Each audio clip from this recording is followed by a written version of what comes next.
So, hello everyone. So, today's topic is about extension teaching method.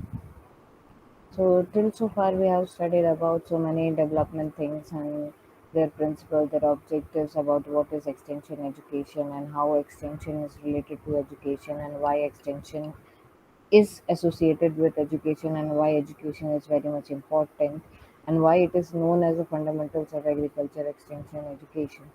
So, the subject is moving towards how we are going to have different methods to motivate farmers to participate whatever the programs their extension person is produced before them. So the first introduction, if we talk about what is extension teaching process method. The first one, if we talk about the introduction, is extension is an educational process for bringing about the maximum number of desirable change among the people.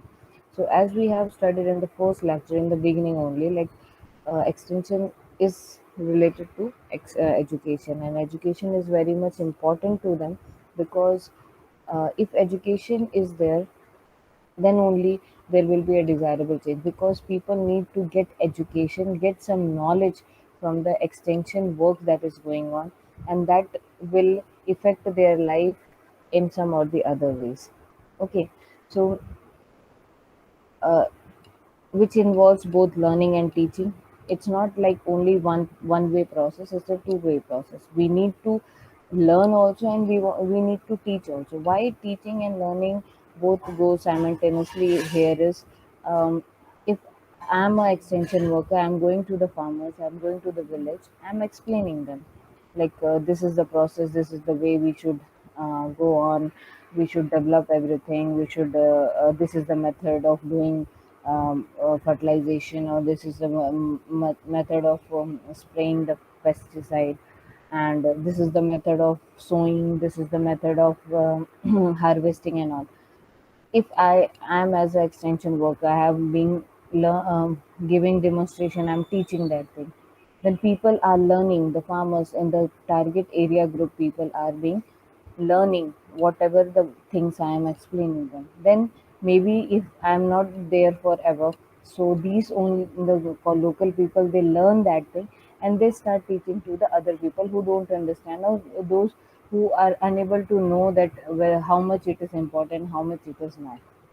Okay, and need some tools or method commonly called as extension teaching method. So uh, for this learning and teaching process they need some type of tools in the sense like um, any campaign, any area, any demonstration land, machineries, chart papers, pamphlets. We will go on learning this thing in the coming slides, and we will know about it. It is therefore necessary here to understand what is meant by learning, teaching, and extension methods. So, this topic comprises of three major topics, that is learning, teaching, and extension methods. The first component of this um, thing is learning, extension teaching methods is learning. So, what actually learning is?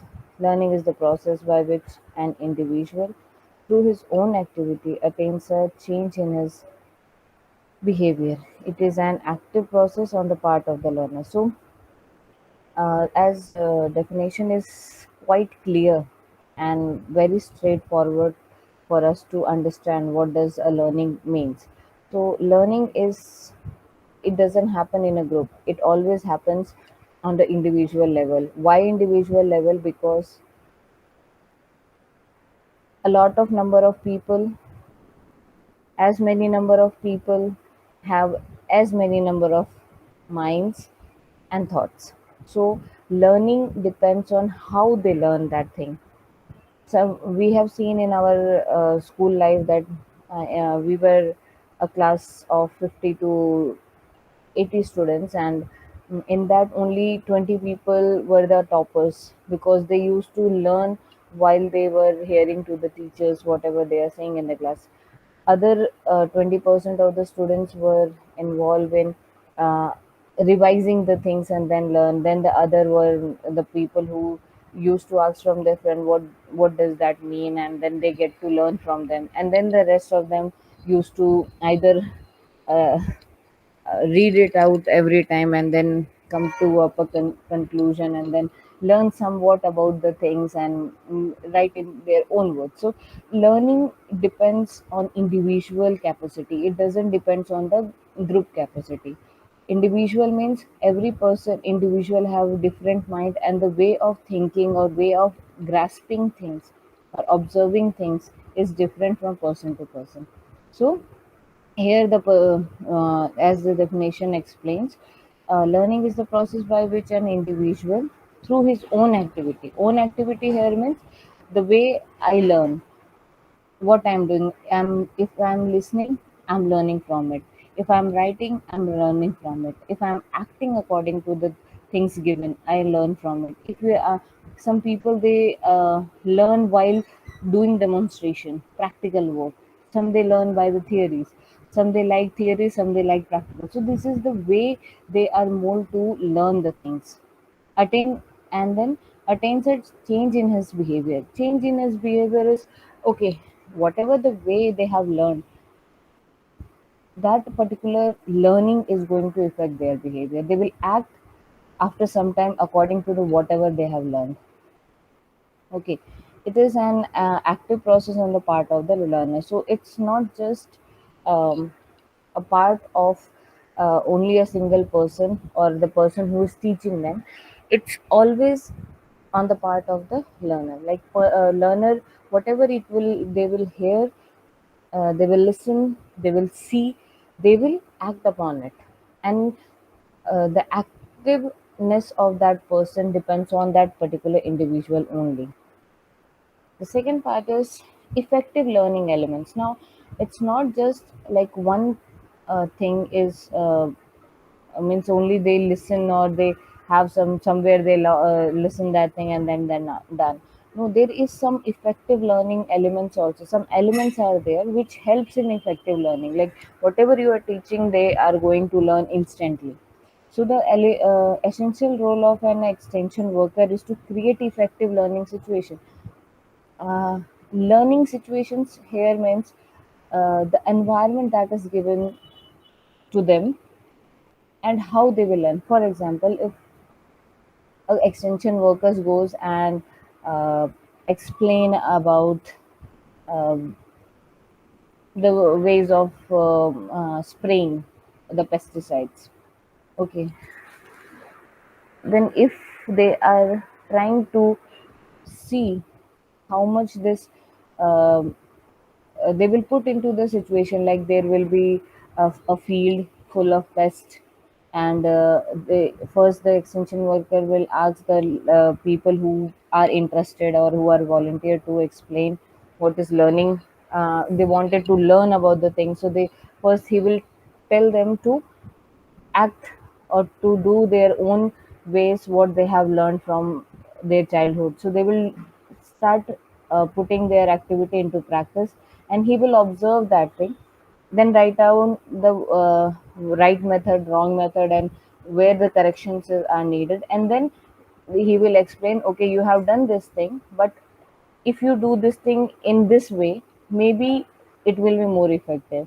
Rather than spreading the uh, pesticides from your hands, it is better to have some equipments that will spray in a minute to a more area coverage. So this is the way they will uh, this is the way that creates effective learning situation. An effective learning situation requires the following elements. First one is an instructor. So everything that we are having have a some elements. So the whatever we do, if we want to establish a school, we need to have a land, principal, teachers, students, peons, drivers, buses, benches, chalks, dusters. There are so many elements for that. Then if we want to see in the agriculture field, if you see in the family, there's thousands of elements that are associated to make a family, to make a village and all. So same like that, extension effective learning elements also have some essential elements. The first one is an instructor. Instructor is the always a person who is more knowledgeable, who has the knowledge, complete knowledge about a particular thing, and who act as a leader and goes to the people to teach them with a concept of making the people aware of the concept and um, have knowledge about the things. Then second one is learner. Obviously, if there is someone to teach, then there will be a someone to learn also. So learners in this extension system, we have always the farmers, because it's an agriculture extension program. So always the learners are the farmers, farm youth, farm women, the old people in the villages and all. Then subject matter, whatever the subject matter is, like if whether the extension program is about irrigation, whether the extension program is about women empowerment, whether the extension program is about fertilizer application, whether the uh, subject is about ways of protecting plant protection measures, okay, horticulture crop techniques and all, kitchen garden and all. So every learning process have a subject on that, particular subject on that, to be disseminate the knowledge. Okay, then teaching materials are there.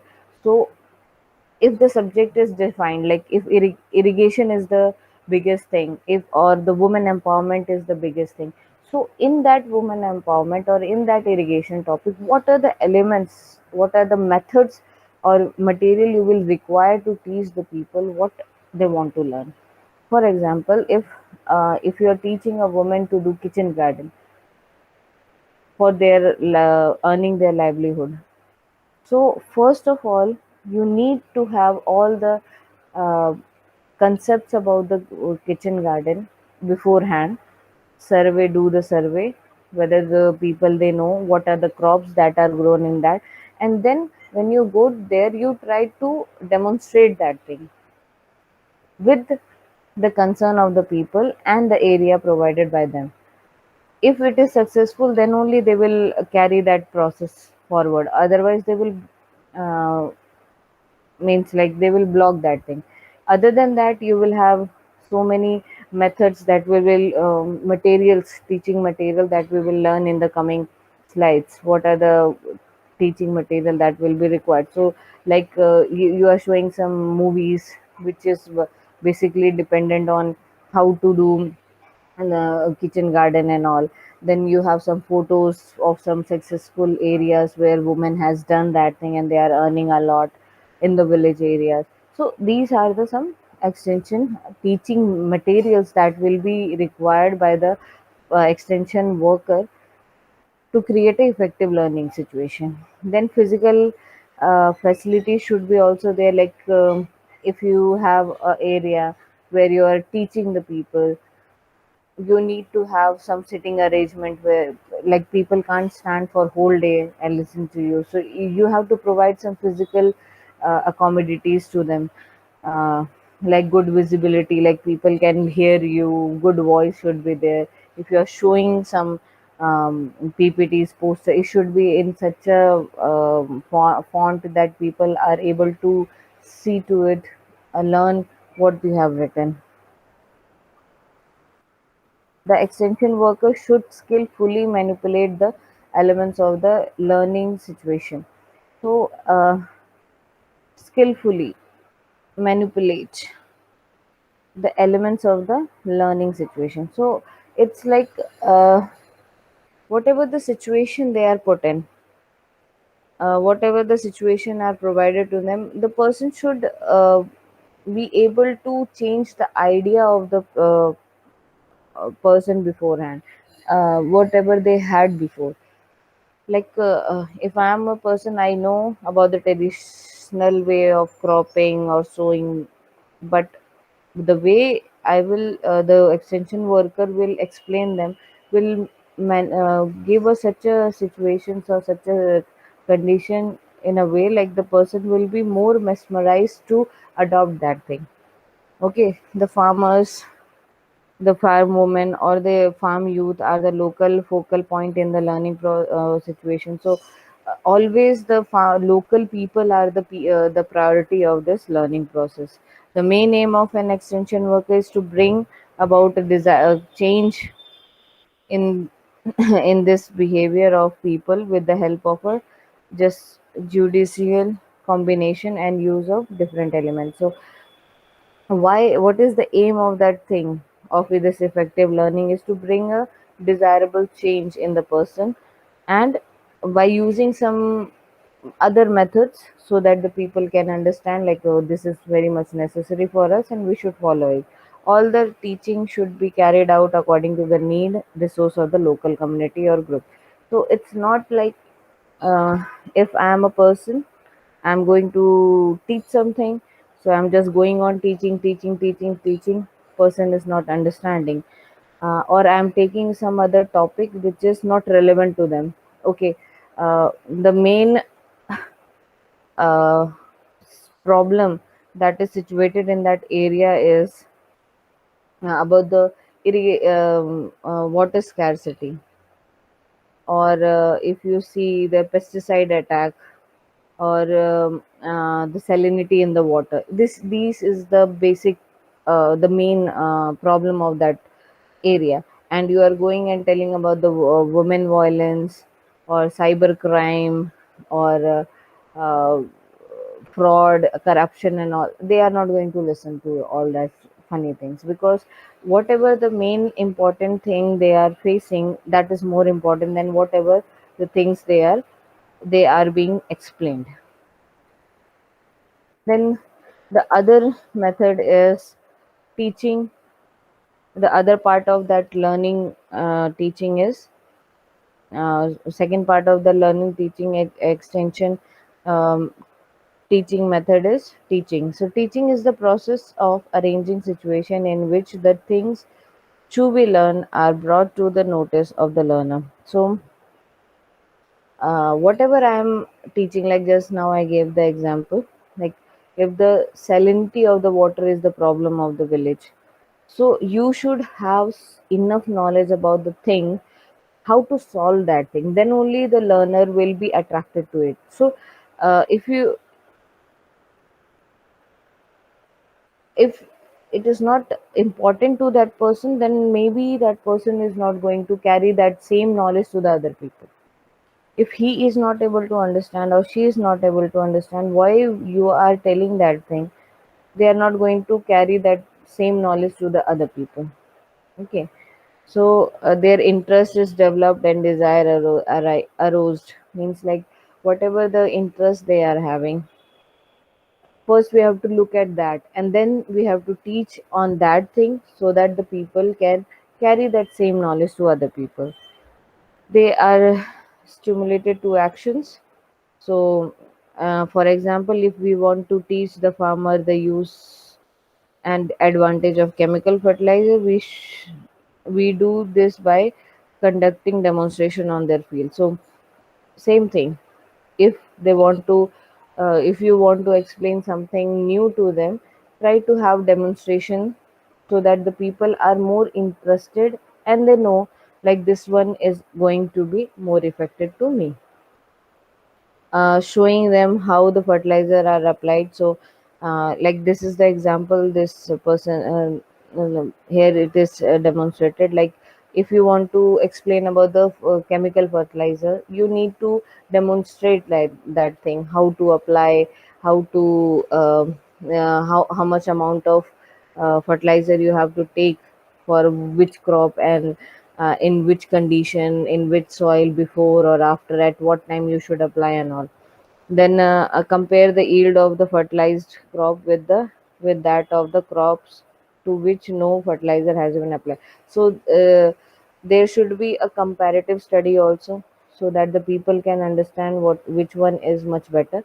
So they will have some sample land and then tested land, in which in the sample land you have the traditional way of growing, commercial ways of traditional way of growing the things, and In the second part, they will provide chemical fertilizers, and that uh, because of that chemical fertilizers, they will monitor the effect of the growth on the crops. After seeing the beneficial effects of a fertilizer, the farmer is convinced and motivated to act and start their fertilizer just regularly. So, after seeing all this thing, the benefit of the chemical fertilizer only, the the farmers will start having some knowledge about it, and they will start uh, act upon this, and they will be convinced like this is the method that is very much good and we should follow it, and then they will carry it forward. So this is all about extension teaching methods, and what are the two main components of extension teaching method. First one is learning, and the second one is teaching. Okay, so learning is the primary thing which start with an individual, and teaching goes to a group of people with a demonstration that will help them to accept the things.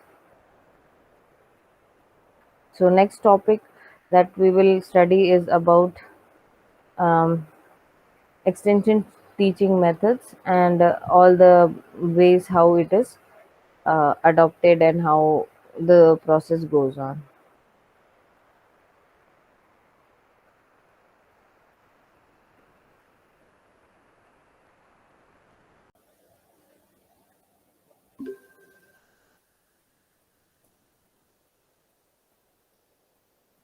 So there are in India there are more than 2800 caste and subcaste with some differences. So if we talk about the correct definition of caste, so Lenberg in 1968 he defined the caste as a caste is a society category whose members are assigned a permanent status within a given society hierarchy and whose contacts are restricted accordingly. So here the definition has already made a clear view about the caste, that it is a society, means it's not origin of a human being, but it is originated from the society whose members, means it have a rule and regulation, like they have a memberships and all. So those who are in that society, they are assigned with a permanent status within a given society. Okay, permanent status here means if they are living, if they are called as fishermen, then they are permanently, they are fishermen forever. Okay, and within a given society hierarchy, or even in that also, even the permanent status, they have some hierarchy in that, and whose con- contacts are restricted accordingly. So according to their permanent status, according to their status in the society hierarchy, they have some contact, and there are some restricted rules and regulations which restrict them to mingle with other hierarchy, other society hierarchy people.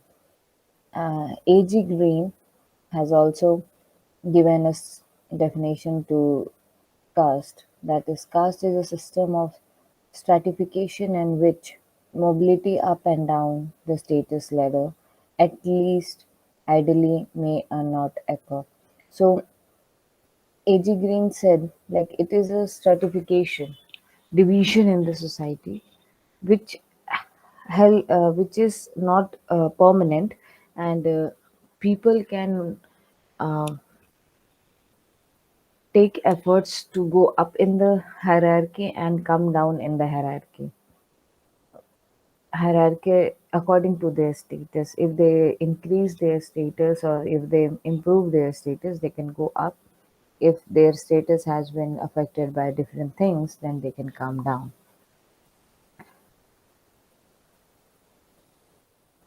Then classification of status, caste, according to Varna means according to the color. They have divided in India. They have divided into four categories that are Brahmins, Kshatriyas, Vaishyas, and Sudras. According to Jati means the species or kind of anything. They are divided into four categories. The first one is a region or a local sub classification, including a more complex system consisting of hundred or even thousands of castes and subcastes. Its hierarchy is more local classified that varies from region to region. So if you talk about the history of the caste, the Varnas classification is roughly 300 years, 3000 years ago. So the Varnas, according to the color classification, has been divided in 3000 years ago. That means that this is the culture which is followed in India in 3000 years ago. So the caste system stood for different things in different time periods. So it wasn't a constant thing. So it was changing according to the time period, um, according to the rule or according to their jobs or services they provided. Can't say it is misleading the same thing for last 3,000 years. In the Vedic period, roughly in 900 to 500 BCs, the caste was in Varna system consisting of only four major divisions. These divisions were not very elaborate or very rigid and not determined by birth. So, as the second point here is second and third point has clearly defined that the caste system was changing according to the time period and it was misleading the same thing for 3000 years. So here, as said, like in Vedic period, the caste system was only of four division, and Varnas, according to the color, the caste system was about four division, and these divisions were not elaborated. It was rigid only four, not more than four or not less than four, and it wasn't rigid. Means all the rules and regulation which were followed in that thing were not constant. It could be changed or it can be changed. It would be changed in that time, and it wasn't defined by birth. Where are you born? It wasn't a matter of the caste. The movement across the category was possible and common. Okay, so the movement according to the category was possible. Like, for example, 3000 years ago, if you want to know that it was about the um, Rishi Muni time where local people and the Sadhvik people were there.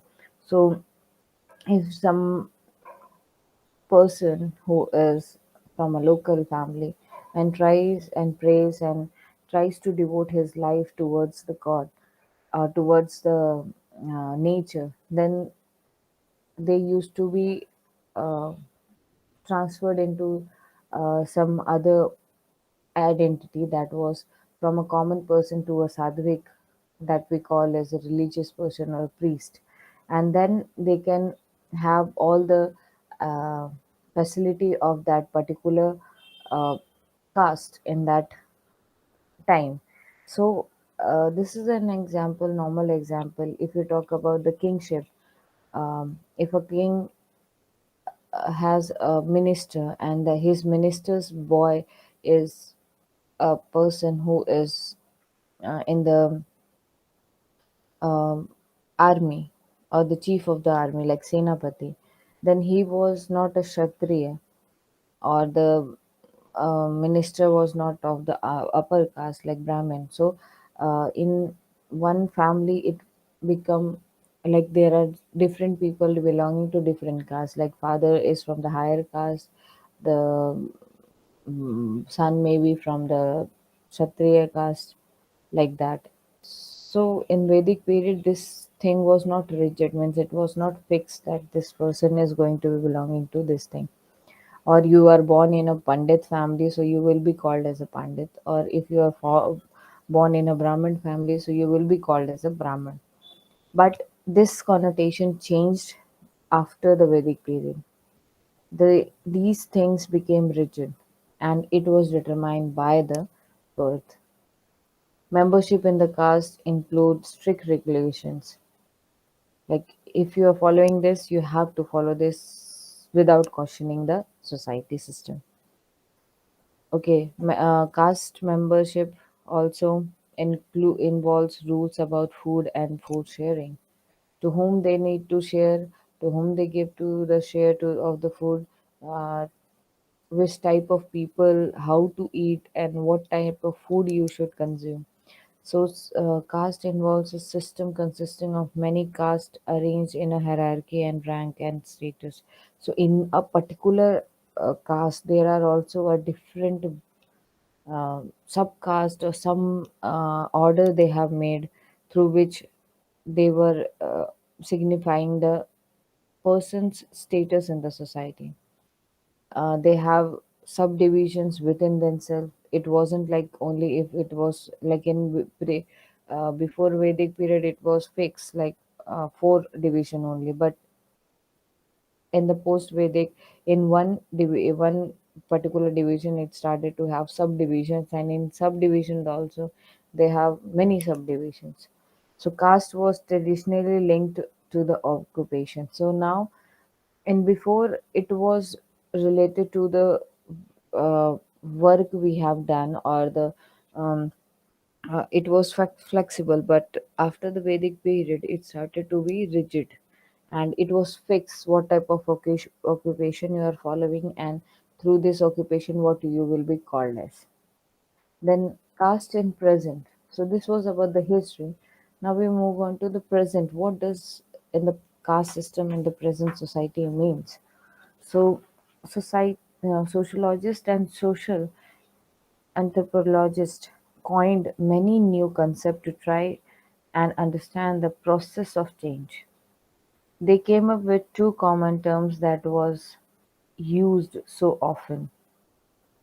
One was Sanskritization and second was dominant caste. So, um, like in the modern present time, there these society has been defined or being elaborated or segregated into different things, and uh, but still people have made that much effort to uplift their status and uh, have a equilibrium, a balance between the higher caste and the lower caste, and they became uh, like equal in front of each other. So many scientists were studying all this, the process of change that was coming up. So they came up with two particular terms. The first one was Sanskritization, and the second was word dominant caste. So what does the Sanskritization means? So, if you talk about the Sanskritization, it refers to a process where by member of a caste attempt to raise their own social status. So, they saw like some members they don't want to fall in the category of the caste which was given to them by birth. So they started to have some modification in their work, in their occupation, in their way of living, in their behavior, in their wearing style, so that they can raise their status to the another caste hierarchy. By adopting what then how they wanted to change their status is by adopting the rituals, domestic and social practices of the higher societies. So mainly they wanted to compare themselves, or they wanted to make themselves equal to Brahmins and Kshatriyas. So they adopted some of the practices that was followed by the Brahmins or by the Kshatriyas in that in the hierarchy of the society to uplift their status in the society. So the practices adopted was mainly what were the common practices that was adopted from these two major caste, the Brahmins and the Kshatriyas, were the vegetarianism, only eating plants and animals, not going on to the killing of the any life. Okay, wearing of the sacred thread that most of the Brahmins they wear, performance of the specific prayer for a specific occasion and all. Like for that, they have some particular prayers and rituals for birth. They have for mundans and all, for namkar and chatis and all that there. If you talk about marriage, they have some prayers and all, to make the even to inauguration of the house also they have some rituals and prayers. So these were all things they adopted from the higher caste to make themselves equal to the higher caste and make their status uplifted. So this was what sanskritization means. Their sanskriti was means the caste that the people, the group of the people that they were having, these people were trying to adopt the Sanskritis of these two higher castes and wanted to become equal to them. Then, what about the dominant caste? The second was about the dominant caste. At present, these two things are going on. The second one is dominant caste. So, what does the dominant caste means? It refers to those castes which has a large population as was granted land rights. These were the population those who were involved in the management of agricultural land but were not the cultivators. Okay. They used to hire the labor from the lower caste and the untouchable caste for the leveling and tending of the land. So dominant, by the word it means to rule over. So like in sanskritization we studied about there are some people who adopted some rituals from the higher caste to become almost equal to the higher caste. So same, there were some dominant caste also, they also came up. They were people with the land right, but they were not directly involved in like landlord work. They were people who were like munshi, like yadavs, like we can say a mediator that they were trying to become. So they used to have labors from the lower caste. Lower caste are sudras and vaishyas. And untouchable people means in that also there are so many subcaste and all. So untouchable people were there, and they were making the making this labor to level the land so that they can produce good agriculture food. Once they get land right, they requires considerable economic power. So once they get some land rights, they become automatically powerful and they try to hire people from the lower caste and become and act like a boss or a supervisor. So these intermediate castes become the dominant caste in the countryside and played a decisive role in regional politics and agri-economics. So these people mostly their occupation, this caste occupation was about agriculture. So these people they started taking part in the regional political things and they try to come up with agriculture economic, try to help the uplift the agriculture sector and wanted to gain some monetary or financial support from this agriculture. So if you talk about who are these, so there are some example that has been given in this is our Yadavs from Bihar and Uttar Pradesh, the Reddys and Khammans from Andhra Pradesh, the Marathas from Maharashtra, the Jats of Punjab, Haryana, and Western UP, Uttar Pradesh, and the Patidars of Gujarat.